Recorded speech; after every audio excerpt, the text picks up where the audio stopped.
Hey Wargamers, Games Workshop just released the point values for all the indices in 10th edition, and it feels like the hype train is crashing. It feels like a massive misstep, and maybe Games Workshop just shot themselves in the foot with this. So let me explain why. In the new point values, all upgrades, except for the enhancements, are free. You don't pay for war gear, you don't pay for anything, you just pay for the unit size. There's no variation in points based on war gear selection, so you could have one unit with the absolute best guns, you could have another unit with the absolute worst guns. They cost exactly the same if they are the same unit.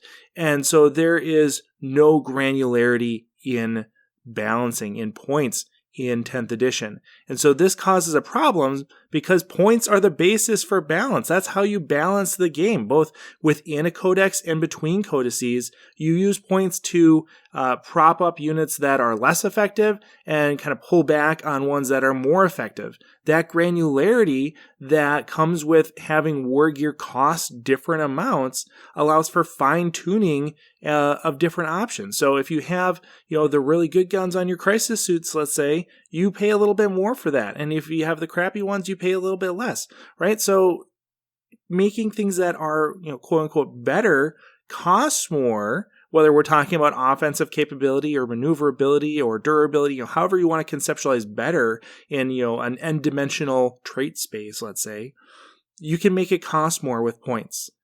Here, that is gone. It is only based on some generalization of what the unit is that is the basis for those points. And they probably factor in some war gear there, right? Like if you look at the points values, things that have some better options tend to cost a little bit more than things that have worse options. But it's not based on what you actually take. It's based on what Games Workshop assumes you will do with it.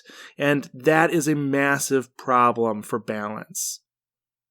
People are already concerned about the amount of playtesting and balance that was going into these indices coming into 10th, and this is not doing Games Workshop any favors. It reeks of an outdated system called Power Level, right? So basically, we are going into a new version of Power Level 2.0, and that's not great because Power Level failed. It failed for a reason, right?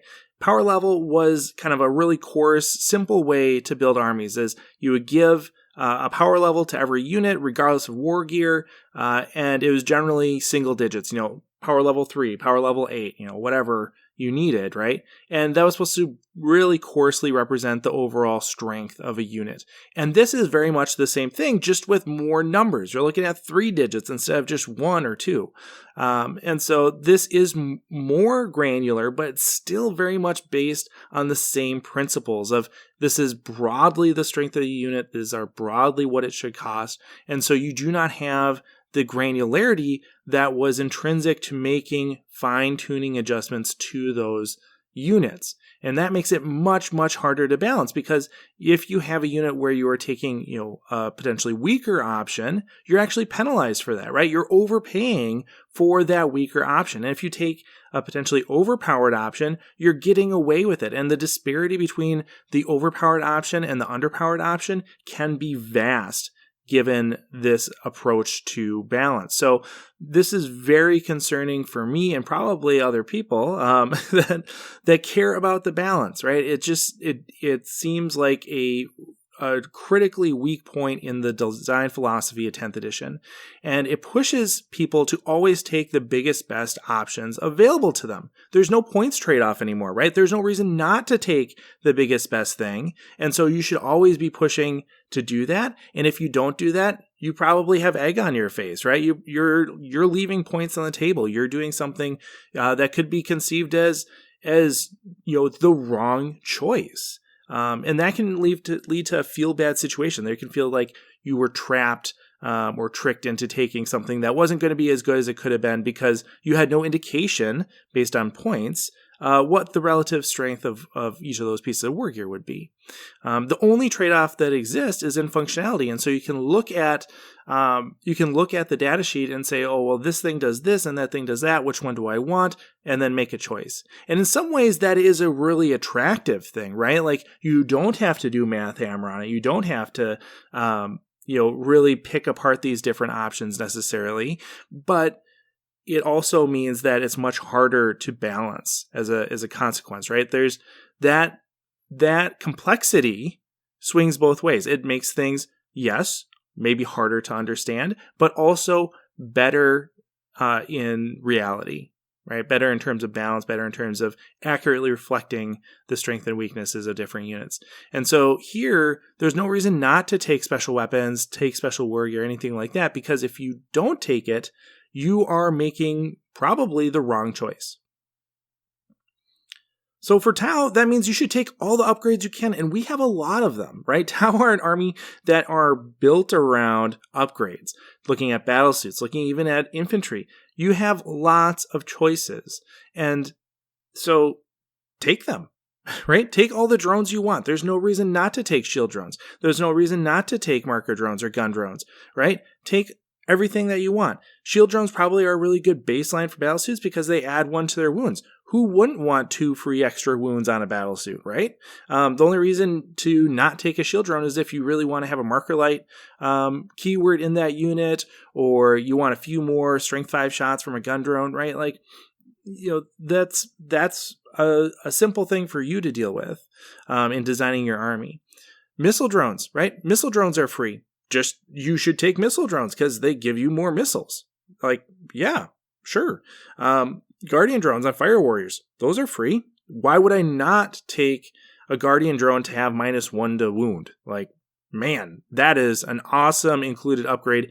Give me that all day. So, again, the simplicity here is attractive, but maybe ultimately, poisonous to the game and the balance of the game. It's what is this? It's a sweet siren song, right? Like, you can be simultaneously enamored with it and worried about it. Seeker missiles, right? Seeker missiles, take those, right? Take them on everything. They're free. And Seeker missiles pack a punch. Take Seeker missiles on your Piranhas. Take them on your Hammerhead. Take them on your Devilfish.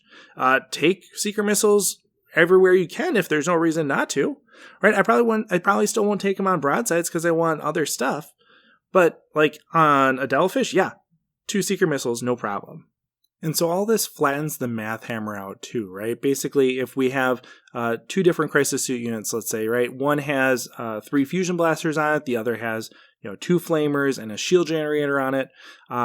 Those both cost the same, right? But they have very different durability values and also very different offensive values as well. And so by not having to pay more for the offensive component of it, it makes it harder to appreciate both the strengths of the offensive components, but also it obscures the value of the defensive components as well. So the math hammer does just end up being much more similar, at least in the denominator, because units cost the same, and it makes some of the interpretation a little bit more challenging. And so it's going to be really interesting to see how the math hammer calculations play out. I'll be doing that next week, is going and running these different index values through my spreadsheet and figuring out, which units are relatively points efficient at dealing with X, Y, and Z targets, that sort of thing, just like I've always done. And it'll be really interesting to see how it plays out. Looking at the point values as they are presented now, there are some units that seem very well costed for what they can do, and some that seem a little less well costed, but things like stealth suits, ghost kill probably have value more in their strategy than in their offensive capabilities. With I'm really interested to see how the ghost heal plays out, because I think there's some interesting stuff going on there with overcharging. So that's what we'll do next week is look at that and see how the math hammer actually shakes out. And so with all that said, although I'm concerned, I think there are reasons to be optimistic, and that's what I want to end the video on. So first and foremost, this is simplified army building, right? It's much easier to build armies just having to look at one value and not a whole list of different options, especially for new players that are just getting into it. And really, we need new players, right? Like the hobby does not persist if new players don't keep joining the hobby. So that is something certainly worth considering. There's less reliance on apps with this as well, right? If you don't need something to keep track of all your different selections and the points associated with them, you're less reliant on apps like Battlescribe or the official Warhammer app. Both of those have major issues associated with them. Battlescribe is essentially a dead app that is being propped up by a team of dedicated users, but the actual author of the app is basically freeloading off of their work. And the official Warhammer app is very buggy, and we still don't have a really functional army builder out of them. So, less reliance on apps is definitely a win. You can pen and paper this really easily. And then looking just at the functional trade-offs are all you need to do, right? So you don't need to do those calculations. I mentioned this a minute ago, right? Like, you don't need to look at the points efficiency of two different weapons to figure out which one you want to use. You just look at what they do. And so that's intuitive, that's simple. So maybe that's the simplified but not simple component of it. I don't know. But it is just easier and more user-friendly to deal with, right? And there are a lot of benefits with that.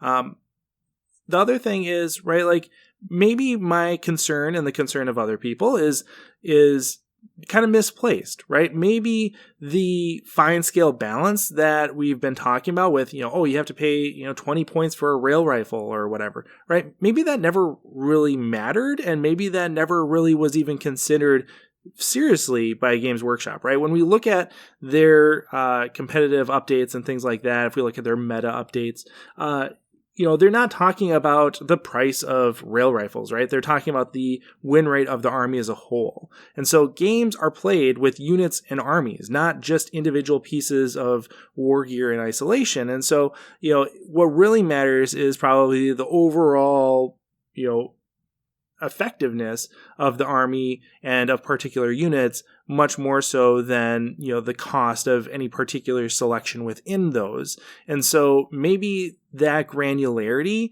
although it presented a facade of consideration and of balance, maybe it was just that, just a facade, just an illusion.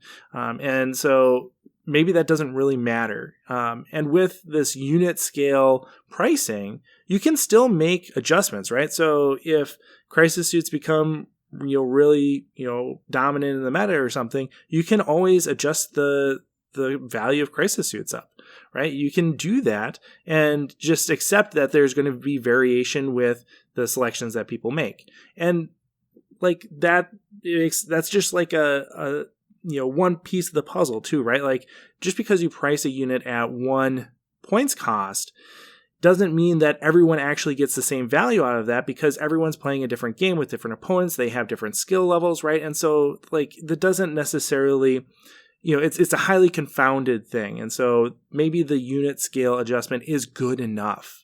And Age of Sigmar does this, right? Age of Sigmar has a very similar pointing system, and it works just fine. And people are, increasingly loving Age of Sigmar. So, having that port over here, maybe that's a good thing. Maybe that's a really good thing for the hobby. And then finally, probably the most technical concern here or point is that because we're using larger values, it's easier to make adjustments, right? The biggest thing with power level is that it was, constricted to like these really low values, power level 3, power level 4, right? Going from power level 3 to power level 4 is a 33% increase in cost, right? Like, that's a really massive swing for that one unit. But here, you can adjust down to, 1% if you want. If you have a unit that costs 100 points, you can make it cost 105 points. And, that's a 5% increase. So you really have a lot more control over the adjustments here, unlike power level. And I think that's one of the really big assets for this approach compared to power level, is that it is, a finer scale. And so I think all these combined should be looked at as rays of hope. It could still go awry, right? Like, if they don't keep up with it, if they're not really paying attention to what these values are really doing in the game, then of course it could go wrong. But I think there are several things that suggest that this could be a good thing for the game, and that's the way I want to end the video, is being optimistic about it and recognizing that there are a lot of good things about this too. So let me know what you think in the comments below. Are you excited about this? Are you really concerned about it? Either way, let's have a conversation. As always, thanks for watching, and of course, happy wargaming. Hey everyone, thanks for watching. If you want to pick up one of the invasive wargaming models before they become unavailable, head on over to the Invasive Wargaming Etsy store in the description below. Also, if you like this video, you should know that it is made possible by my kind sponsor, the Magnet Baron, as well as the excellent folks over on Patreon. If you want to support the channel, you can certainly hop on over there and join our community. Special thanks to Shifty, Durza, Everett Keller, Stephen Cowan, Jack Inacker, Jared Egler, and Scott Heater.